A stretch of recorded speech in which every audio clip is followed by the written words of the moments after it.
Ventress has made her return in the latest Bad Batch episode, and I definitely have some thoughts here. The episode starts up on Pabu with the clones helping some of the citizens out, and the different color palette really stood out to me here.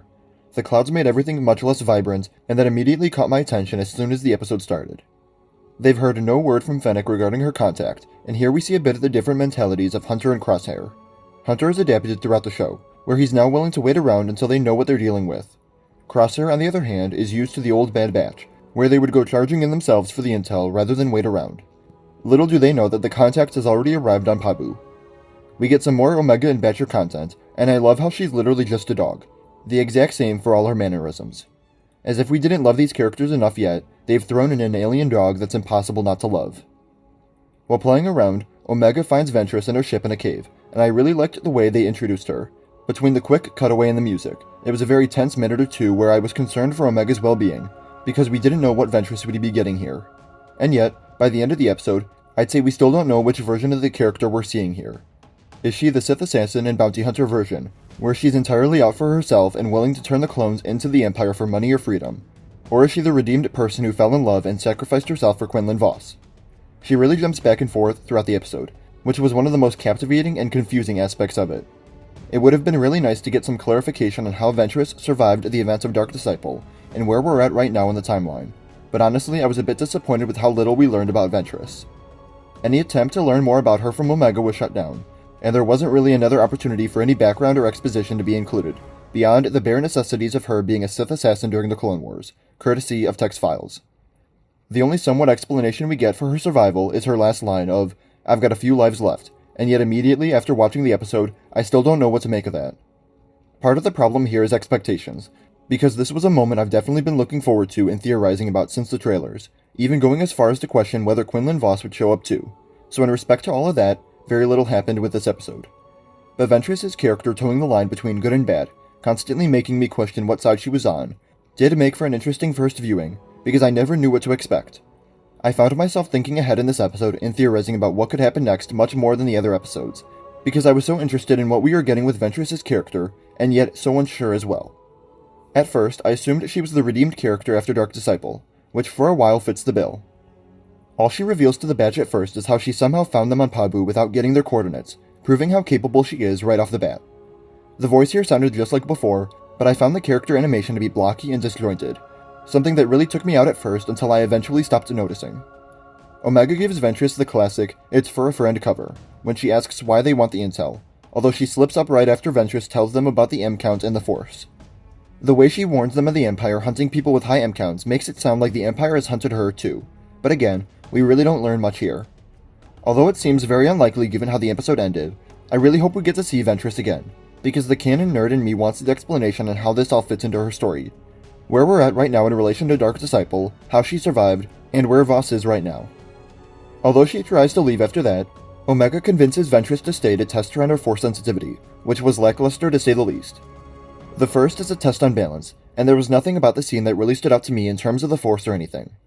The visuals against the sunset backdrop were cool, and this is where the clones learn who Ventress is, but at least concerning the test between Ventress and Omega, there wasn't anything that caught my interest. Ventress sends Omega off on her second test, which I say in quotes because it was absolutely off the top of her head to get rid of Omega while Ventress confronted the clones. At first I couldn't have cared less about her little race to the tree on top of the island, but it quickly began to feel like Omega was racing back, not against the sunset, but against the fight between Ventress and the clones, to make sure none of them were killed before she got back to ease the tension a bit. While Omega's gone, the Batch confront Ventress, wanting her to leave, and here it seems like Ventress swaps over to her bad side. She wants to finish Omega's tests before leaving, but maybe she'll stick around a little longer, a very ominous line, like she has an underlying intention with Omega, but again, never made clear. And then after a little fight and Omega returns, Ventress goes back to being the good guy and ends the conflict. Although her character toed the line in this episode, this was a scene where it really felt inconsistent with the character we were getting.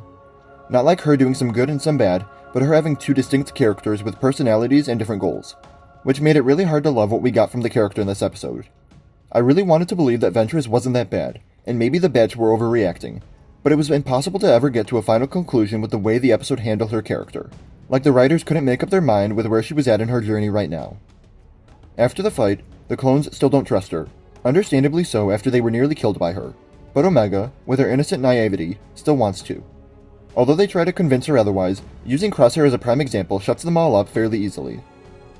For the final test, Ventress takes Omega out on a boat, and here it was really hard to trust Ventress. They're in the middle of the ocean, just the two of them, and she has Omega stand on the side of the boat. I don't think there was a moment when Ventress was on the screen this episode where I wasn't slightly concerned for Omega, but this one really had me worried. After a failed attempt to reach out and be one with nature, Omega, disheartened, wants to give up, but then Ventress puts her abilities on display, at first just by calling some sea life, but then a sea monster shows up and gives her another chance to prove herself. This monster looked like some weird crossover between a kraken and a turtle, which we later learned through the subtitles is called a Varathian. Although the clones take the Marauder to go rescue them, at first I didn't think they would get there in time.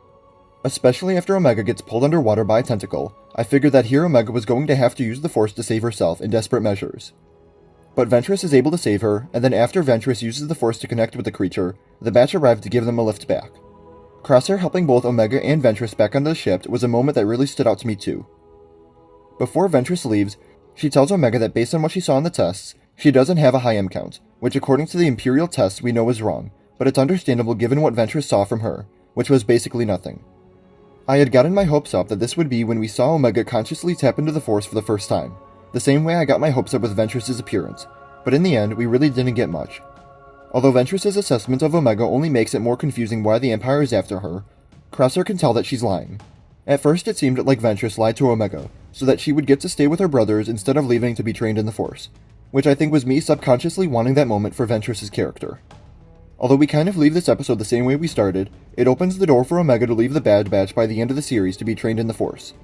There had been some theories after the premiere that Omega was Force sensitive given her high M count, and even though we didn't see any positive sign in this episode, the fact that it was addressed makes me feel as though we're working to that point, although I honestly don't know if I want it to be the case or not. This episode also opens the door for the Empire to find Pabu, which we saw in the trailer. Whether Ventress gives them away or not remains to be seen. Or if Tech is the mystery Clone X, then the Empire could find them through him.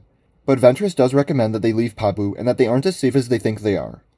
We've got 6 episodes left, so it's only a matter of time before the Empire comes knocking on their door. What did you think of this episode of The Bad Batch? Let me know in the comments below. Remember to like the video, and subscribe for coverage of The Bad Batch as a new episode premieres every week. And remember to follow me on Instagram, Twitter, and TikTok. Thank you all for watching, and remember, the Force will be with you. Always.